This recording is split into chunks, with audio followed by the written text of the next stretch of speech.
UP की सियासत में 2027 के चुनाव से पहले ही सियासी पारा चढ़ना शुरू हो गया है। इस बार निशाने पर हैं मुख्यमंत्री योगी आदित्यनाथ। कांग्रेस और सपा ने यूपी की सत्ता का सपना फिर से देखना शुरू किया है, लेकिन सवाल यह है कि क्या दलित वोट बैंक के सहारे कांग्रेस और समाजवादी पार्टी योगी को चुनौती दे पाएगी।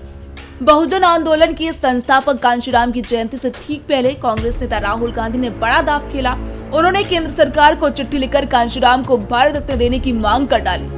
राहुल गांधी ने कहा कि कांशीराम सामाजिक न्याय के महान योद्धा थे, उन्हें भारत रत्न मिलना चाहिए। कांशीराम जी की याद करते हैं। उनका जो संघर्ष था, उनका जो विजन था, उनका जो हिंदुस्तान की राजनीति पर इफेक्ट था,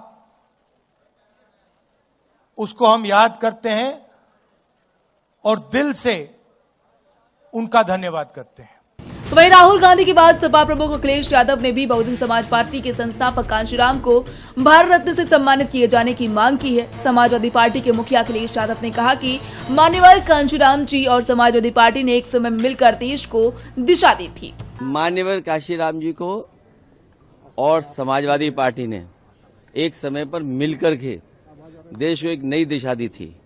आपको याद होगा, नेताजी और उस समय बहुजन समाज पार्टी के नेता कांशीराम जी ने मिलकर के भारतीय जनता पार्टी का मुकाबला किया था और भारतीय जनता पार्टी को हरा दिया था।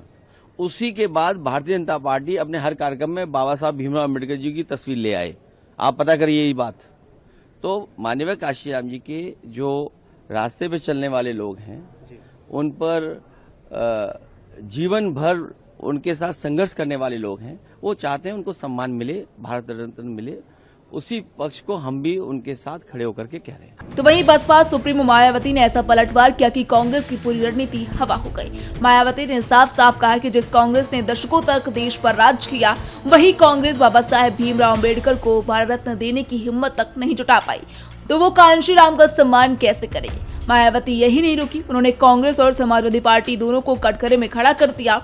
मायावती ने याद दिलाया कि जब 2006 में कांशीराम का निधन हुआ था, उस समय केंद्र में कांग्रेस की सरकार थी और मनमोहन सिंह प्रधानमंत्री थे, लेकिन कांग्रेस सरकार ने कांशीराम के निधन पर एक दिन का भी राष्ट्रीय शोक घोषित नहीं किया। और सिर्फ कांग्रेस ही नहीं, उस समय यूपी में समाजवादी पार्टी की सरकार थी, लेकिन सपा ने भी कोई राजकीय शोक घोषित नहीं किया। मायावती ने आरोप लगाया कि आज वही पार्टियां कांशीराम के नाम पर राजनीति कर रही हैं और बीएसपी को कमजोर करने की कोशिश कर रही हैं। मायावती ने साफ चेतावनी दी, दलित समाज को कांग्रेस से खास तौर पर सावधान रहना चाहिए, क्योंकि उसकी सोच हमेशा दलित विरोधी रही है। यानी राहुल गांधी ने जो दाव दलित वोट बैंक को साधने के लिए खेला था, वही दाव उल्टा कांग्रेस पर ही भारी पड़ गया। अब सवाल बड़ा है कि कांशीराम को भारत रत्न देने की मांग सच में सम्मान की राजनीति है या फिर 2027 के यूपी चुनाव से पहले दलित वोट बैंक साधने की सियासी चाल।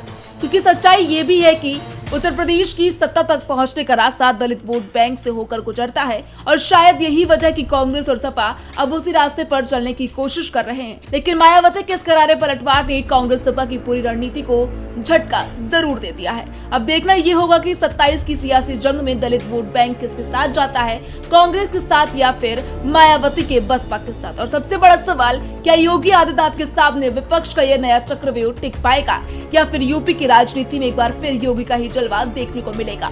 Desk report, prime TV.